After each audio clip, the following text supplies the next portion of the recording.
Bonjour, je vous présente un deuxième exemple de calcul de l'inverse d'une matrice carrée par la méthode des covecteurs. Dans cet exemple, je vais expliquer comment on peut contourner le problème de la division par zéro. Pour expliquer la méthode, je vais inverser cette matrice A. Donc vous voyez très bien que j'ai déjà reproduit les trois premières colonnes de la matrice ainsi que les trois premières lignes. Ensuite, j'ai éliminé la première colonne et la première ligne. Je vais commencer alors directement par chercher les déterminants d'ordre 1 qui sont centrés par les points suivants. Voilà, donc ici, en premier lieu, je trouve 1, donc 2 moins 1, 3, moins 2, et moins 2 aussi. Donc ici 5, 1, moins 1. Et ensuite, je vais reproduire la première colonne à la dernière. 1, 5, 1.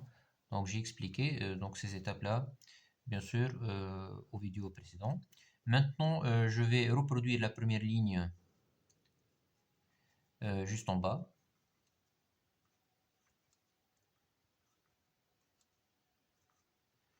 Et je continue le calcul des déterminants. Ici, donc 12 moins 1, ça fait 11. 3 moins 12, ça fait moins 9. Moins 4 moins 3, bien sûr, moins 7. Ici 2. Ici 6 moins 6, ça fait 0. Moins 3 plus 2, ça fait moins 1. Voilà, donc ici, moins 2. 1 et 1. Voilà. Donc maintenant, je vais commencer à chercher les déterminants d'ordre 2 qui sont centrés par les valeurs que je suis en train de marquer. Et bien sûr, tout en divisant par les valeurs centrales. Voilà. Donc on va commencer. Ici, 11 moins 15, ça fait moins 4, divisé par 2, ça fait moins 2. Ici, j'obtiens 10 moins 11, ça fait 1, ou bien moins 1, après avoir divisé par 1. Ici, vous remarquez que la valeur centrale est 0, donc on doit dépasser la valeur, puisque on ne peut jamais diviser par 0. Ensuite, moins 3 plus 2, ça fait moins 1. Voilà donc la première colonne. Manqué de cette valeur que j'ai appelée x et que je vais calculer ultérieurement. Pour la deuxième colonne, donc ici, moins 27 plus 22, ça fait moins 5.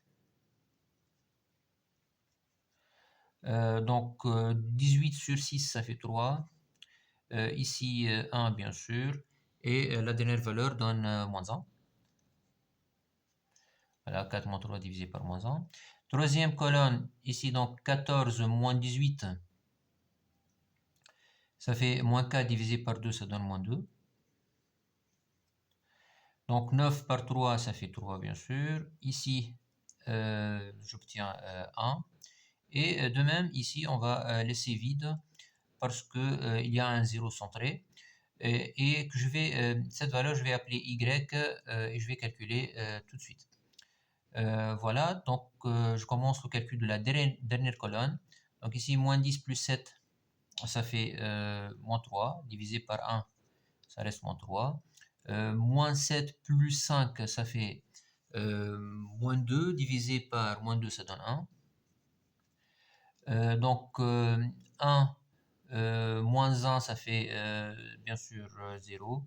Et la dernière donne moins 1. Voilà.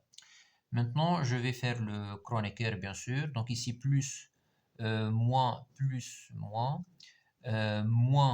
plus, moins,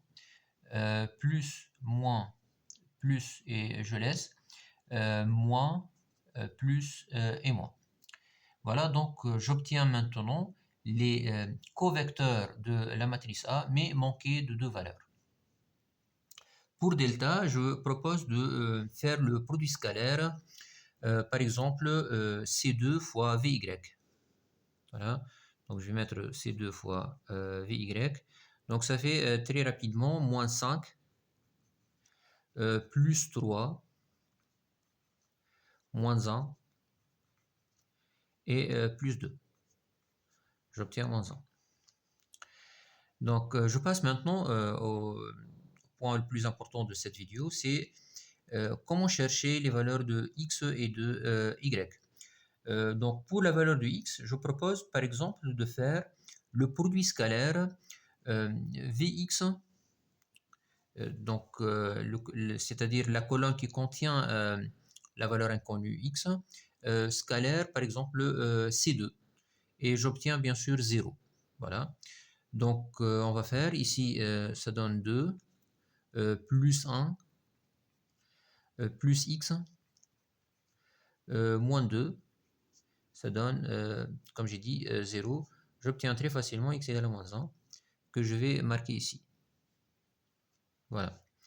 Donc, concernant la valeur de y, je peux, par exemple, effectuer le produit scalaire que je trouve le plus simple, c'est-à-dire C3VZ, mais qui donne, bien sûr, delta. Donc, je vous rappelle qu'ici, on a fait C2VX. Voilà. Donc, pour y, le C3 scalaire VZ donne ici 0, moins 3, plus 2, plus y en produit scalaire, ça donne bien sûr la valeur de delta qui est égale à moins 1. Voilà. Donc j'obtiens très facilement y égale à 0 et que je vais remplir. Voilà enfin les vecteurs, les covecteurs de la matrice A qui sont bien remplis. Donc je n'ai maintenant qu'à faire la transposée de cette matrice pour avoir la matrice inverse A-1, tout en tenant compte de la valeur de delta qui est égale à moins 1. C'est-à-dire, ici, bien sûr, toutes les valeurs vont être affectées par un signe moins. Donc, je vais commencer le remplissage. Donc, j'obtiens ici 2, moins 1, 1, moins 1. Donc, ici, bien sûr, on a fait la transposée de cette vecteur-là, mais multiplié par un signe moins qui n'est d'autre que la valeur de delta. Voilà, maintenant j'obtiens moins 5, moins 3, 1 et 1, et ainsi de suite.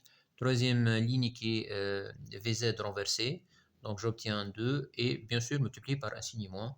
Je rappelle qu'on a trouvé ici delta égale à moins 1. Donc enfin, je trouve moins 3, moins 1, 0 et 1. Voilà donc la matrice inverse, bien fait. J'espère que la méthode est claire.